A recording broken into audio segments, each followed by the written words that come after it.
So people often ask me about Gnosticism. What is Christian Gnosticism? They want to learn more and understand what it is. Because if you grew up in any kind of fundamentalism, I was told as a kid that the Gnostics were heretics. And by the way, the word heresy comes from the word choice, or to choose. Heresy means to choose. What, you don't want to be indoctrinated with the way we tell you it goes? You don't want to have your mind limited to the literalist belief that we're injecting into you and making you afraid of hell and all kinds of things. You want to do it in your own way. You want to follow your own heart. You want to choose. You're heretic.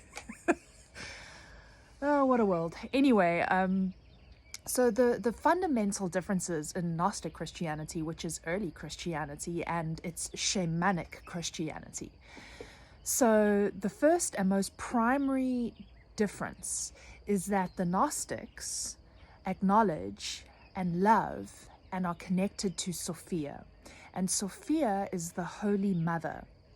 So if you look at any indigenous culture, ancient indigenous cultures, they all acknowledge that the first power, or out of the nothing, out of the primordial waters comes the first thing is a great mother. The first thing is Ma. That's an African cosmology, but written by Ubaba Credo Mutwa. It's Ma. Mother emerges as the creative force, as the creative energy, as all of this around us. So Mother is the thing that we nest into, root into, wrap our arms around. And we learn from her and her wisdom. And she's in our bodies. She's in nature. We connect into the wisdom of nature, the language of nature, the connectedness, this transcendental, larger picture of the connectedness of one another and our collective story, and how it's not just me as this individual person in a state of depletion, not really happy in life, walking around on the earth. The Gnostic perspective is that we're in the earth, and the earth is alive with wisdom. She is the great wisdom. So in the Gnostic creation myth, it's the myth of the fallen goddess Sophia, the great mother. And the Gnostic creation myth lines up with so many other very indigenous ancient cultures. Everyone's got a different creation myth or cosmology, but at the root of it is this primordial nothingness, and out of the nothingness emerges the power, the great power, and the great presence, which is a mother. So that's the first difference. So having that as a major difference means that the Gnostics have a holistic perspective, because there's the Father, the untouchable consciousness, the great beyond, the nothing, and out of the nothing comes the mother and the material, and the God with us. God with us is the mother. See, in fundamentalist Christianity or Abrahamic religions, there's no mother as in a all-powerful consciousness. I'm not talking about a character like Fatima or a character like Mother Mary. I'm not talking about a character. I'm talking about a God who is mother. So just like a Father God, his beloved and his equal other side of his face is a woman, right? So in fundamentalist Abrahamic religion, the story is that there's an off-planet creator, that Yahweh creates all of us. He hates the creation. He's like, oh my God, you're so disgusting. And then he disappears and says that we're so full of sin, and now we have to work our asses off, obey all these rules, suppress our instincts, suppress our nature, hate the body, in order to attain his love, right? So herein lies the second fundamental difference in Gnostic Christianity, which is Yahweh is inherently the devil, obviously. Look at the Old Testament God, look at his pathologies, look at his behavior.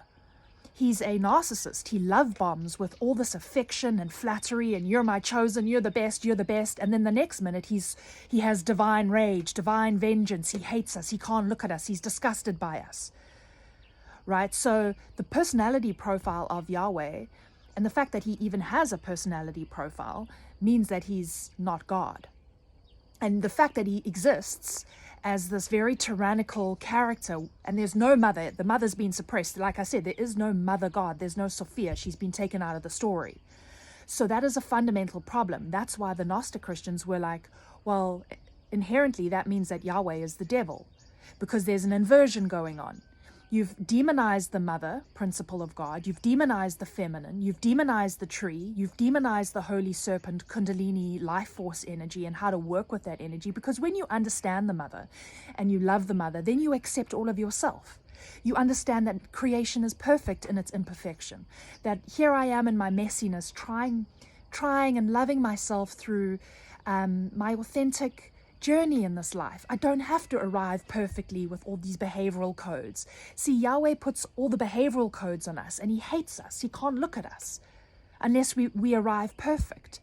And that's why so many people crumble under fundamentalism, because the expectation is so high and we can't fulfill it. There's a hate of nature. There's a hate of the body. There's a hate of imperfection. We're not allowed to grow in curves like a tree. We have to arrive in perfection, right? And that expectation is inherently demonic, because it breaks the human psyche. It hurts the human because it's something we are unable to attain, and it makes us hate nature. So there's always been this division, like, oh, the people that love nature, the pagans are people connected to nature. So the pagans are evil. You even see that throughout fundamentalist history. The annihilation of people and pagan cultures connected to the earth. Pagans are indigenous people. Pagans are shamanic. So you see colonial conquest across the earth over centuries is always done by people who have Yahweh as their God, be that Christians or fundamentalist Zionists. Their God is Yahweh, and he's genocidal. He's literally, the Old Testament, he's literally saying, yeah, go kill those people. We hate these people. They're not doing it right. They're evil. They're evil. They're not bowing to me. I'm the right God. They better bow to me, and if they don't, you're allowed to kill them. Right? So why is it that all these great colonial conquests over time have always been with people and executed by people who carry this pathologized, insane Old Testament God in their being? You know, because they are broken in their own. If that is your God, you are broken inside. There's something that's fractured in you, and you are able to commit atrocities like this. You are able to genocide, not only because your God says you can, but because you're broken. You can't accept nature. You can't accept diversity. You can't accept the interconnectedness of it all. So that's inherently what Gnostic Christianity is. It's a shamanic Christianity. It's an indigenous, nature-based Christianity. It's a Christianity that fully acknowledges the mother, and by doing that, fully accepts the self and the body and the imperfections of life. So, I hope that answers some questions I've been getting in my DMs. And that's why I'm so focused on the body. Coming into the body, because when we're in the body and we fully embrace all the feelings and we don't judge that, we don't moralize that. I don't moralize my anger. I don't moralize my purity. I don't moralize any of it. Then we actually start to live in quite a nice balance. It's this moralization of the self that creates the fracture. And that moralization comes from an Old Testament Yahweh God, who is actually, he comes from the God of war. That's where he comes from. He comes from the Canaanite pantheon, and he was kind of assimilated into what was supposed to be an all-loving, benevolent God. We sort of got this assimilation of God of war characteristics. And now look at the world. So, embrace it all. And welcome in Sophia, the mother, the wisdom, embedded in nature. In all of nature. Okay, bye.